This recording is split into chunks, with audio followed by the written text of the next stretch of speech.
Good morning, and welcome to this live broadcast of Free Country Ride to Cure Breast Cancer, presented by Spotlight and benefiting the Breast Cancer Research Foundation. Today, as part of our daily Morning Mingle series, we have the pleasure of speaking with Jeff Salmon, Executive Director at Frontier Texas. Thank you, Jeff, for being here. Hey, glad to be here. Glad y'all are coming through our town here today. It's a great town to come through. Yeah. Speaking of that, can you tell us a little bit about Abilene? Yeah, Abilene was founded in 1881 as a railroad town.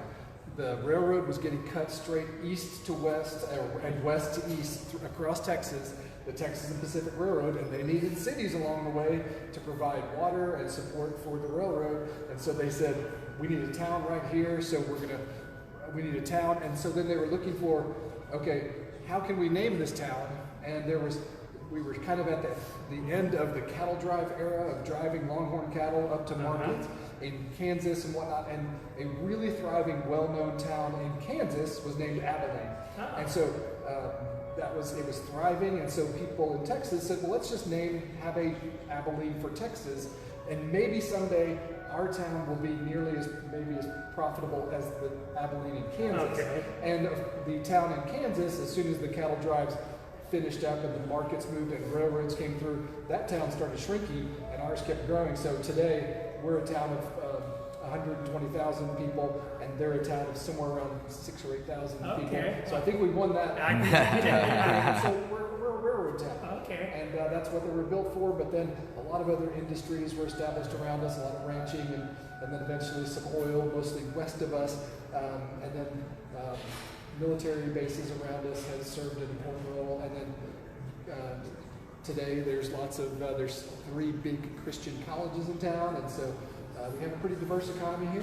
Yes. It's a nice place to live, right here kind of in the center of northwest Texas. So it's a good place to live. That's great. That's a great overview. So you kind of answered my other question about how the city got its name. That's right, city got its name, Abilene, Kansas, yeah. So can you tell us about Frontier Texas and some of its most notable exhibits? Yeah, so we're sitting here today at Frontier Texas, which is a museum and visitor center. And so we're accustomed to having travelers like yourself come in and need help and assistance and wanting little pointers about where they're going to be going next, and so we serve that role. But then also we have these beautiful exhibits that tell the story of the development of the frontier of Texas, pretty much from the prehistory, but with a focus of 1780s to 1880s, and it's really focused around the people and the stories of those people who came and settled this region.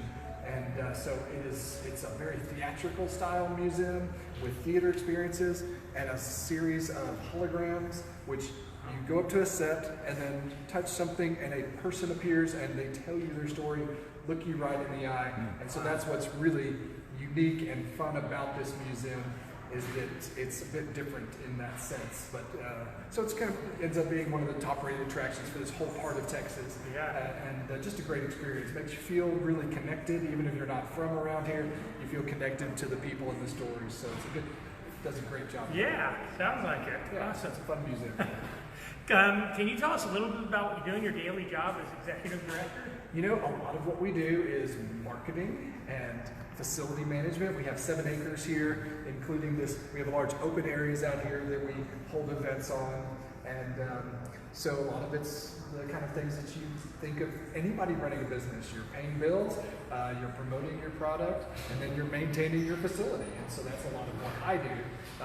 But one of the things that I really enjoy most about my job is what I call community building. Is that when you're promoting tourism and history, you're helping people have a sense of being a part of something.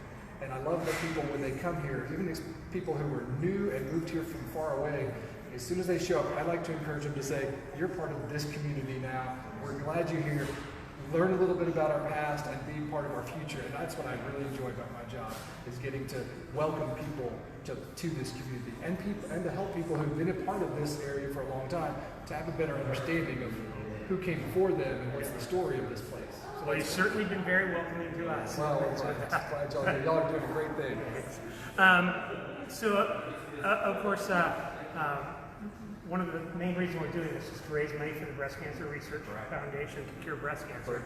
Is there anything about our cause that is personal to you? You know, it is. I've watched so many friends and extended family have the devastating effects of this. And just recently, our family lost a friend to cancer, and she was very close to my age, and left kids, and just always, it's just such a devastating thing to watch cancer take somebody, and so it means a lot to a lot of us.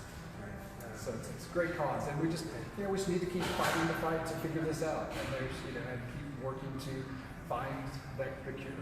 Right? So. Yeah, well, we're working on it. Yeah. So I'll mention here our Texas Challenge. We had a group in San Diego raise $1,700 on Friday night. We're challenging Texas to match that by the time we leave Thursday afternoon. We've raised about $400 so far, so come on, Texas, give us the extra $1,400. That's a big state. And we're a big state here. We've got a lot of people, and a lot of people who have working on the cause here, but this would be a great way to encourage people. They're doing a lot of hard work here, trying to get a lot of attention for the cause, and so it'd be great to see people join in on that. Thank you. Okay, so we're going to be heading to Haskell after this. Is there any advice you can give us on our trip today? You're going to have some open lands. It's going to be pretty flat through there. The good thing today, we have these buffalo sculptures on poles out here, and they point to wherever the wind's coming from, and they're pointing towards the south, so you'll have wind at your back, so that'll be nice. Yeah, but you're going to be mostly going through some pretty flat ranch and farmland, and going up, and you're following a kind of somewhat of a historic highway system going up 83, 84 in that direction, and so that's just nice that it's one of the highways that's been a part of Texas for a pretty long time. Probably the route the cattle drive. It is very similar to what we call the Great Western Trail, because most of the cattle drives are east of Abilene in this location, but it's similar to the Great Western Cattle Trail, because the Western Cattle Trail was one of the later ones, and in fact it was the most well-traveled cattle trail, and they were going up more of that direction. And it was also kind of skirted a little bit of what was called the Goodnight Loving Trail. In fact, you'll cross over part of where the Goodnight Loving Cattle Trail was going to take cattle up to Colorado and places north. Okay. So, wow. So that'll be fun. Good history. Yeah, some good history there. All right, so just one final question. Is there a weird fact you know and want to share? Weird fact. Oh my goodness. Weird things happen around here on a regular basis, depending on what you think is weird, and I'm totally stumped. A weird fact, in our museum, the oddest thing we have in our museum is there are 3 human scalps taken from people in the 1870s, and they're in the exhibits back here, which is a very odd kind of weird thing. We don't know exactly whose scalps they were, but they were legitimately taken by Plains Indians and then recovered later.